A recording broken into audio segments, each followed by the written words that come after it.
Okay, so we're going to dive into all this compliance audit stuff. Yeah, with all the recent data breaches and the regulation changes, this is pretty timely. Yeah, for sure. I mean, whether you work in compliance or you just want to know how companies stay on the right side of the rules. Exactly. And it's not just about avoiding fines, right? It's about trust with your employees and customers and the public. So what exactly is a compliance audit? Think of it like this. A company's making sure their operations are working with the rules. So not just checking boxes, but like actually living up to their commitments. Exactly. It means going beyond just checking that the policies exist. Are employees actually aware of the rules and are things set up so that violations are prevented? Okay, so where do you even start with something so big? You have to define the scope first. The scope. Yeah, like setting boundaries for what you're investigating. Okay, so like, are you focusing on financial controls, data security, environmental practices? Exactly, or something else entirely. And how do you choose? I mean, is it different for every company? Of course. Like for a tech startup, it's probably data security. Makes sense? But a manufacturer, it might be environmental regulations. Right. It all depends on the company and the industry and their risk profile. Okay, so you figure out where you're looking, but then you also have to decide what you want to do right. You got it. Defining your objectives. Objectives. Mm-hmm. Are you trying to find and reduce risks? Improve processes? Make sure you're complying with new regulations? So it's like having a roadmap for this whole journey. That's a great way to put it. Yeah. And just like any journey, you need a plan, an audit plan. Okay, and this is where we get into the details, I imagine. Yeah, you have to think about your resources and your timeline and the methodology and more. What are you actually going to do? Are there common mistakes here? One of the biggest is trying to do too much. Yeah. It's much better to do a thorough job on a few key areas. So quality over quantity. Right. And you need to make sure your audit plan is flexible Flexible. because you might find something unexpected and need to shift gears. So, okay, you've got the scope, the objectives, the plan. You just walk into the company and demand to see their documents. Well, not quite. You have to understand the rules of the game first. Oh, yeah. That means looking at regulations and internal policies that apply to what you're auditing. So like when you travel to a new country, you have to do your research so you don't show up and need a visa you didn't know about. Exactly.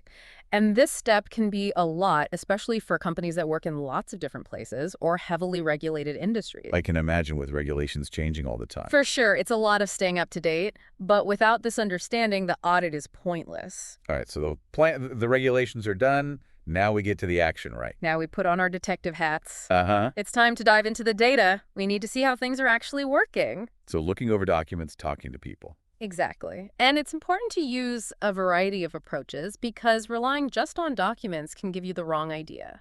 It's like reading about a place in a book and actually going there. Yes.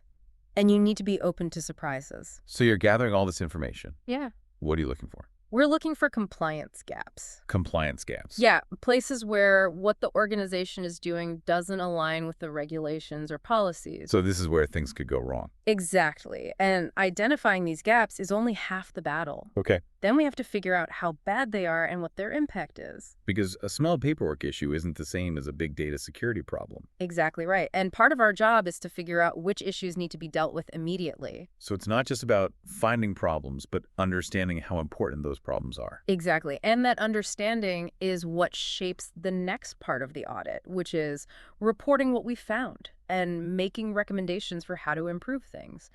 And this is where we go from detective work to more like consultants, right? Helping the organization figure out how to fix things. So it's not just pointing out what's wrong, but helping them find solutions. Right. A good audit report doesn't just say, here are the problems. It gives recommendations that make sense for that specific organization. You mentioned context before, and how does that work? How does the industry or the company culture affect those recommendations? Well, you have to look at the big picture. For example, if you recommend a really complex automated solution, Yeah, that might not work for a small business that doesn't have a lot of resources. right. You might also have to think about the company's tech or even how they communicate internally. So it's not one size fits all. Exactly. And this is where it's so important to communicate clearly. The report has to make sense to everyone, not just compliance people. Because it's the people who actually work there who have to make the changes right. Exactly. And that's why it's so important to include key stakeholders throughout the whole process. Yeah. It gets everyone on board and makes sure the recommendations will actually work. This makes me think about all the companies that don't do anything about compliance issues, Well, yeah. even when someone points them out. Yeah, it happens a lot. Sometimes they don't have the resources, or sometimes the leadership just doesn't care about compliance. Okay. But a lot of times it's because there's a disconnect between the auditors and the organization. So even the best recommendations are useless if nobody does anything about them. Sadly, that's true. And that's why the follow-up is so important. The follow-up. Yeah. You have to make sure the organization understands the recommendations, has a plan to implement them, and actually makes the changes. So the audit doesn't end with the report. Nope. It's an ongoing process. Okay, so it sounds like it's really important to have a good relationship with the company you're auditing. It really is. When there's trust and good communication, everyone can work together. This is making compliance audits sound a lot more dynamic than I thought. Yeah, it's not just about checking boxes. Yeah. It's about making real improvements within the company. We talked about tailoring audits to different industries. Yeah. Can you give some examples of how that works? Sure. Take a company with a global supply chain. A compliance audit might look at whether there are fair labor practices and ethical sourcing. So going beyond just the company itself. Right. Looking at the suppliers and partners, too. Wow. That might involve inspections, document reviews, even talking to workers to see how things are going. What about companies that have a big environmental impact? In those cases, an audit might focus on environmental regulations, Yeah. making sure the company's not polluting too much, how they're handling their waste, Okay. and whether they're following the rules for permits and reporting. It sounds like auditors need more than just technical expertise. You're right. They need to be able to connect with people, understand how the organization works. Because it's about getting people to do the right thing, not just checking boxes. Exactly. It's about creating a culture where everyone understands why compliance is important. We haven't talked much about technology.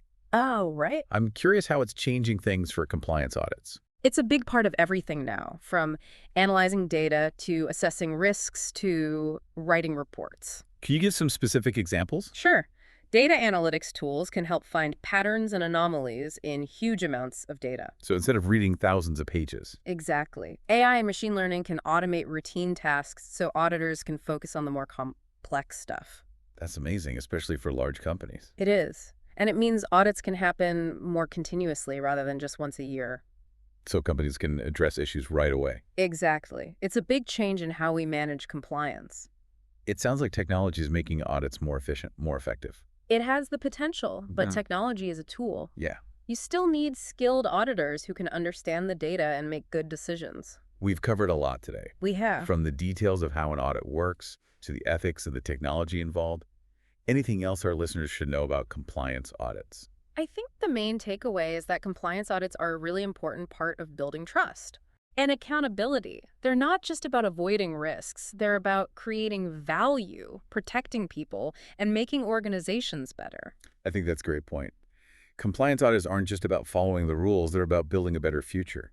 It's fascinating how much the human element matters in all this. Yeah, for sure. You know, a good auditor can walk into a company and kind of feel the culture Yeah. just by watching people. Exactly. You can have amazing policies on paper, Right. but if people aren't actually following them, that's where you have problems. Can you give an example of that? Well, imagine a company that says you can't accept gifts from vendors, but everyone's always taking clients out to fancy dinners. Okay. Or Yeah. they say they care about ethical behavior, but employees are too afraid to speak up about problems. So it's the stuff that everyone know WAS, but nobody talks about. Exactly. And that's where the auditor has to be really good at reading people. Yeah. Asking the right questions, picking up on those little cues. It takes a lot of experience. I bet. You have to get people to trust you and be honest, even if it's hard. Because if people are hiding things, the audit's not going to work. Exactly right. You have to make sure people feel safe to speak up.